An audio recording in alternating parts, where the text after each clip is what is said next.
अस्सलाम वालेकुम फ्रेंड्स, मेरे YouTube पे पहली वीडियो है और आज मैं करने जा रहा हूँ अपने GTA 5 का रिव्यू। और इंशाल्लाह इसके बाद जो वीडियोस आएंगी उनमें हम GTA 5 के शुरू से लेके एंड तक के मिशन पूरे करेंगे और आपके साथ भी शेयर करेंगे। एक ओपन वर्ल्ड गेम है, सादा सा गेम है, बहुत यानी कि इंटरेस्टिंग गेम है। अगर हम अपने रिव्यूज़ में इसके डालें,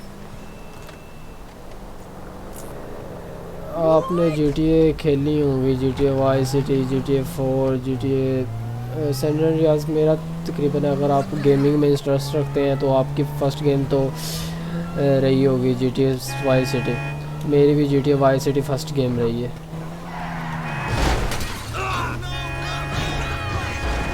first game GTA Vice City रही है। फिर उसके साथ जिस तरह चलते रहे हैं, स्टार्ट होती रही हैं सीरीज़, उसी तरह मेरी भी चलती रही हैं। GTA 5 के बाद सैन एंड्रियास के बाद लेबॉर्ट्री सिटी और लेबॉर्ट्री सिटी के बाद GTA 4। इंटरेस्टिंग रहा है, यानी कि जिस तरह क्लासेस ज़्यादा होती गई, इनके आते गए, न्यू एडिशन आते गए, उनमें हमारी GTA 5 लास्ट थी।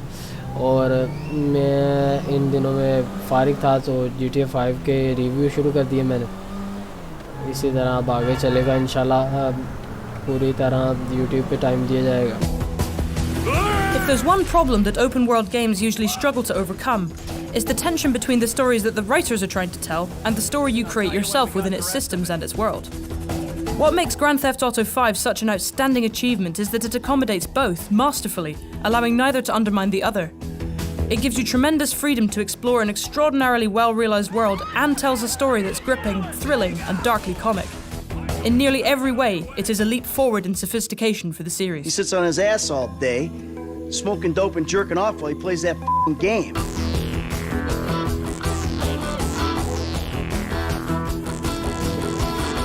GTA 5 is also an intelligent and sharp-tongued contemporary satire, taking aim at post-economic crisis America and relentlessly ripping into its materialism, superficiality, corruption and hypocrisy. They're shooting porno here. They shoot porno all over town. Mom rented our house to them last summer. What? Your house? Yeah. Man, you got a killer pad, man. Isn't it awesome? If GTA 4 is a targeted assassination of the American dream, GTA 5 takes aim at the modern American reality. It rips into the millennial generation, celebrities, the far right, the far left, the middle class, the media.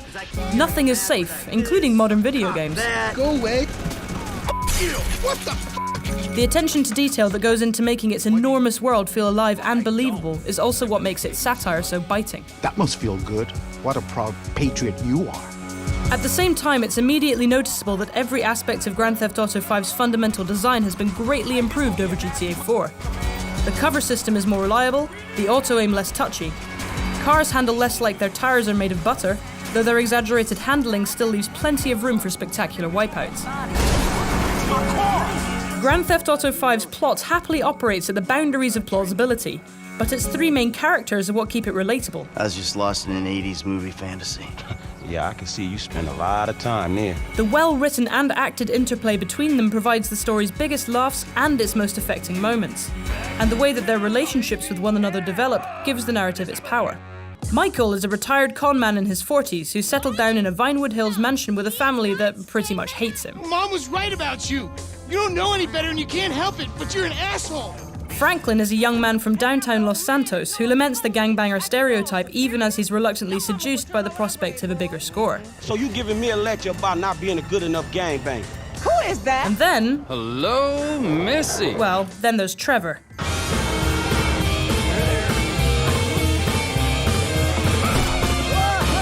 I want you to leave now! Look, this is all I've got, all right? I had a tough upbringing. My daddy was not nice to me. Oh, hey there, Trevor. Trevor feels like a bit of a get-out-of-jail-free card for Rockstar, providing an outlet for all the preposterous antics and murderous behaviour. I found his violent insanity a little overblown and tiresome at first, but then his over-the-top missions become some of Grand Theft Auto 5's highlights. Importantly, switching between the characters is a brilliant way of accommodating both serious storytelling and wanton mayhem. That alleviates some of the narrative inconsistency that troubled Grand Theft Auto 4. It's effective, Even off mission, I found myself acting like a midlife crisis guy with anger issues as Michael, a thrill seeker as Franklin, and a maniac as Trevor. Each also has a special ability, like Franklin's slow motion driving, which gives them a unique touch. If Grand Theft Auto 4's Liberty City felt like a living city, San Andreas feels like a living world, and it contains a bewildering multiplicity of things to do. The missions are an able guide to both San Andreas' locations and its activities, touring you around the map and whetting your appetite for independent exploration. It pushes the Xbox 360 and PlayStation 3 further than it has any right to, and it looks incredible. The biggest jump in quality since Grand Theft Auto 4 is the character animation, but the world is also much more detailed and populous. San Andreas' extraordinary sense of place is heightened by the fact that so much of it isn't on the map. There's such a lot going on that it's easy to find things organically, without the need to spend your life following a mission marker. I once stole a passenger jet from the airport for the hell of it, then parachuted onto the top of the tallest building in Los Santos. I bought an expensive mountain bike and cycled around in the hills enjoying the view.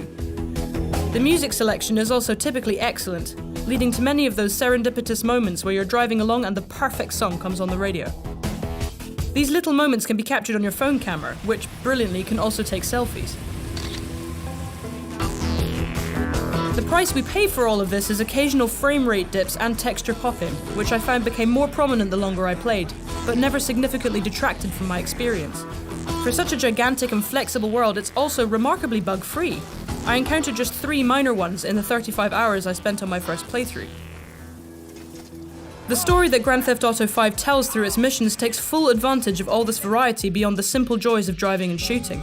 The days of drive here, find this guy, shoot this guy are behind us. You never know what you're going to end up doing. Even missions that would otherwise be formulaic are imbued with novelty and excitement by the potential to play them from 3 different viewpoints. In this shootout, Trevor's firing RPGs from a rooftop as Michael and Franklin flank the enemy on the ground. And at long last, Rockstar has finally slain one of GTA's most persistent demons, mission checkpointing, ensuring that you'll never have to do a long, tedious drive 6 times if you repeatedly fail a mission ever again. It's the heists, multi-stage, huge-scale events that serve as the story's climactic peaks that show Grand Theft Auto 5 at its most ambitious and accomplished. Usually each offers a choice between a more involved, stealthier approach and a guns-blazing option that will be less tense but more explosively chaotic. All of GTA 5's missions are replayable at any time, letting you relive favourite moments or try out another approach. Sometimes your own approach won't be the way that Rockstar's designers expected, and though Grand Theft Auto 5 is usually very good at bending around you when that happens, there were 1 or 2 occasions where it wasn't prepared for my personal brand of chaos. Most of the time the scripting is good enough to be invisible, but when it's not you really notice it, if only because it's otherwise so seamless. It's worth mentioning that when it comes to sex, drugs, and violence, GTA 5 pushes boundaries much further than ever before. You shitting me? No. If the morality police were worried about hot coffee, there's a lot here that will provoke moral hysteria. Hey, Trevor, are we still gonna cook that batch? Yeah! It's deliciously subversive and firmly tongue-in-cheek. But once or twice it pushes the boundaries of taste, too. There's one particular scene, a torture scene in which you have no choice but to participate, that I found so troubling I had difficulty playing it. Even couched in obvious criticism of the US government's recourse to torture post 9/11, it's a shocking moment that will attract justified controversy. Some other stuff, like the ever-present prostitution and extensive strip club minigames, feel like it's just there because it can be, rather than because it has anything to say. But there's nothing in San Andreas that doesn't serve Rockstar's purpose in creating an exaggerated projection of America that's suffused with crime, violence, and sleaze. Grand Theft Auto 5 is not only a preposterously enjoyable video game, but also an intelligent, wickedly comic, and bitingly relevant commentary on contemporary America. It represents a refinement of everything that GTA 4 brought to the table 5 years ago. It's technically more accomplished in every conceivable way, but it's also tremendously ambitious in its own right. No other world in video games comes close to this in size or scope, and there is sharp intelligence behind its sense of humour and gift for mayhem. It tells a compelling, unpredictable and provocative story without ever letting it get in the way of your own self-directed adventures through San Andreas. It is one of the very best video games ever made. For more on Grand Theft Auto 5, including the upcoming Grand Theft Auto Online multiplayer mode, stick with us on IG.